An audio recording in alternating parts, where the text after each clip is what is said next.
दोस्तों कुवैत की कुछ बड़ी और इम्पोर्टेंट जो अपडेट आ रही है वो आप तक पहुंचाने वाले हैं। सबसे पहले अपडेट यहाँ पर यह है कि कुवैत में एक हफ्ते के दौरान 1180 ट्रैफिक एक्सीडेंट पेश आए हैं, जिसके नतीजे में 180 लोग घायल भी हुए हैं।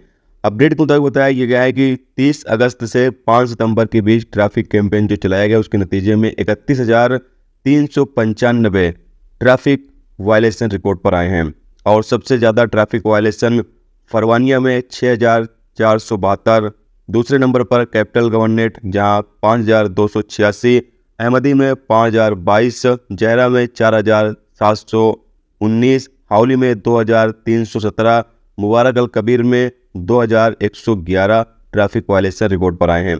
जबकि इसी दौरान 259 लोगों को गिरफ्तार किया गया जो अपने कफिल के पास से भागे हुए लोग थे, जबकि कुछ ऐसे लोगों को भी गिरफ्तार किया गया जिनके पास सिविल आईडी नहीं था, इकामा नहीं था, उनको भी पकड़ा गया और कुछ लोग जो फरार थे उस केस में भी गिरफ्तार किया गया। यानी कई गैर मुल्कियों को इस दौरान गिरफ्तार भी किया गया है। इसके अलावा अगली अपडेट यह है जैसे कि आप सामने स्क्रीन पर एक वीडियो क्लिप देख सकते हैं। बहुत सारे लोग गाड़ी से इस तरीके से लापरवाही से गाड़ी चलाते हैं या फिर इस तरीके से हरकतें करते रहते हैं। तो यहाँ पर बताया गया है कि जो इस तरीके की हरकतें करते हैं या लापरवाही से गाड़ी चलाते हैं, ये अपनी ज़िंदगी और दूसरों की ज़िंदगी को खतरे में डालते हैं।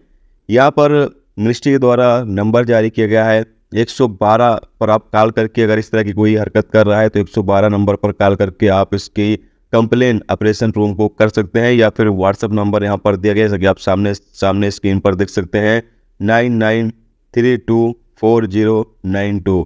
इस नंबर पर व्हाट्सएप करके भी आप कंप्लेन कर सकते हैं, क्योंकि इससे लोगों को भी खतरा रहता है। जो बंदा इस तरीके से कर्तव्य दिखा रहा है उसको तो खतरा ही है, साथ में जो आसपास के लोग हैं उनको भी खतरा रहता है।